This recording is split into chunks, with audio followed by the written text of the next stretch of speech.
RTI Live News. Ask for right. RTI Live News की स्वागतम.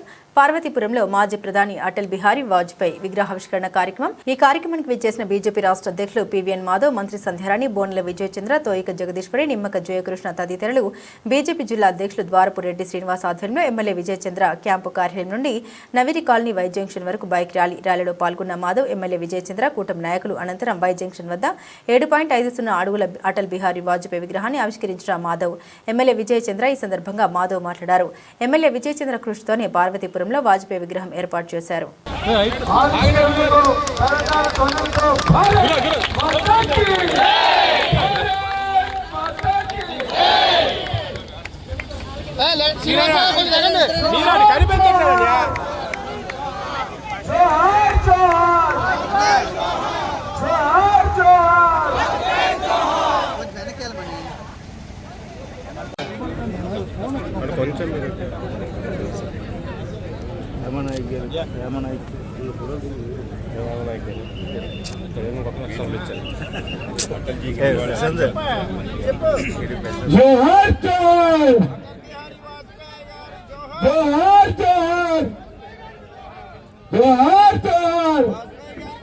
BJP కార్యకర్తలు ఎవరికి ఆకలిస్తుంది ఫ్రంట్ సీట్లు ఉన్న మనందరికీ కూడా స్ఫూర్తి ప్రేరణ కలిగిస్తుంది.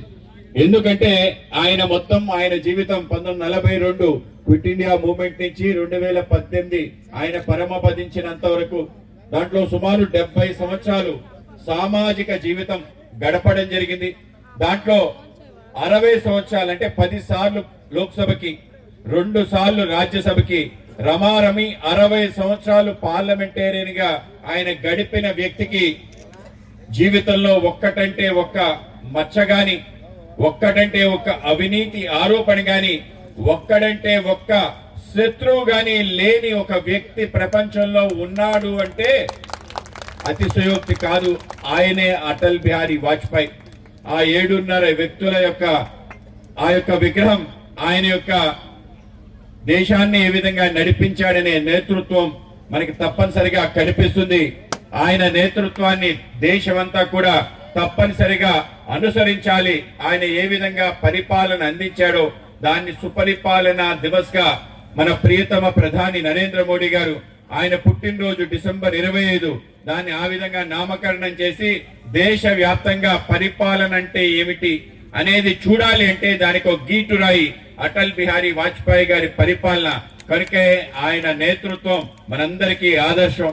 అంతేకాదు ఆయన యొక్క కర్తృత్వం ఏ విషయాన్ని అయితే తీసుకుంటారో ఆ విషయాన్ని తప్పనిసరిగా జీవితాంతం దాన్ని పాటిస్తూ ఒక పార్టీ, ఒక సిద్ధాంతం, ఆ సిద్ధాంతం కోసమే జీవితం యావత్తు కూడా పోరాటం, రాజీ లేకుండా పోరాటం చేయటం, దేశానికి సంబంధించి అనేక రకాల విషయాల పట్ల అటువంటి దీక్ష, దక్షత చూపించి పోరాటం చేసిన వ్యక్తి అటల్ బిహారీ వాజ్పేయి గారు.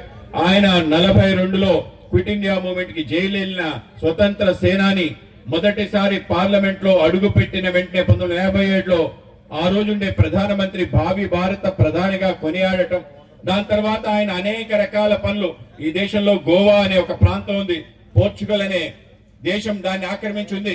స్వతంత్రం వచ్చినా ఇంకా పోర్చుగల్ గోవాని ఏ విధంగా ఆక్రమిస్తుందని గోవా విముక్తి ఉద్యమం చేసి సుమారు 1959లో ఆయనంతటా ఆయన అక్కడికి వెళ్ళటం. 17 మంది పోలీస్ కాల్పులో చనిపోతే ఆ రోజు నెహ్రూ గారు ఆ రోజు ఆ యొక్క గోవా విముక్తి చేసి గోవాని విముక్తి చేయడంలో అటల్ బిహారీ వాజ్పేయి గారి యొక్క కర్తృత్వాన్ని మనం తప్పనిసరిగా గుర్తుంచుకోవాలి. కేవలం గోవానే కాదు, కచ్ అనే ప్రాంతం గాని, బేరుభరి అనే ప్రాంతం పాకిస్తాన్ కి ఇవ్వాలంటే నిలదీసిన వ్యక్తి అటల్ బిహారీ వాజ్పేయి గారు. కేవలం నిలదీయటమే కాదు, దానికోసం పోరాటం కూడా పెద్ద ఎత్తున చేయడం జరిగింది.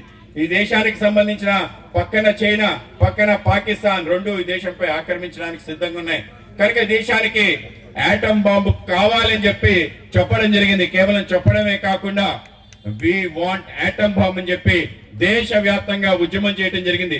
1961లో ఆయన ఉద్యమం చేస్తే ఆ రోజు కమ్యూనిస్ట్ పార్టీలు, కాంగ్రెస్ పార్టీ ఇద్దరు కూడా చెప్పడం జరిగింది, వీళ్ళు యుద్ధోన్మాది. ఆయన ఒక ఫ్యాసిస్ట్, హిట్లర్ ఏ విధంగా యుద్ధోన్మాదో ఆ విధమైన యుద్ధోన్మాది అటల్ బిహారీ వాజ్పేయి అన్నాడు. వాజ్పేయి గారు అన్నారు, నిజంగానే దేశం కోసం నేను యుద్ధోన్మాదిని, ఒక హిట్లర్ కి సంబంధించి ఫ్యాసిస్ట్ ని అన్ని సిద్ధమే.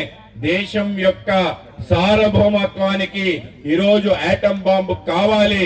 పక్కన చైనా, పైన రష్యా, పక్కనున్న ఏదైతే అమెరికా, వీళ్ళందరి దగ్గర ఆటం బాంబులు ఉన్నాయి, మన దగ్గర ఎందుకు ఉండకూడదని చెప్పి ఆటం బాంబు కావాలని చెప్పి ఉద్యమం చేశాడు.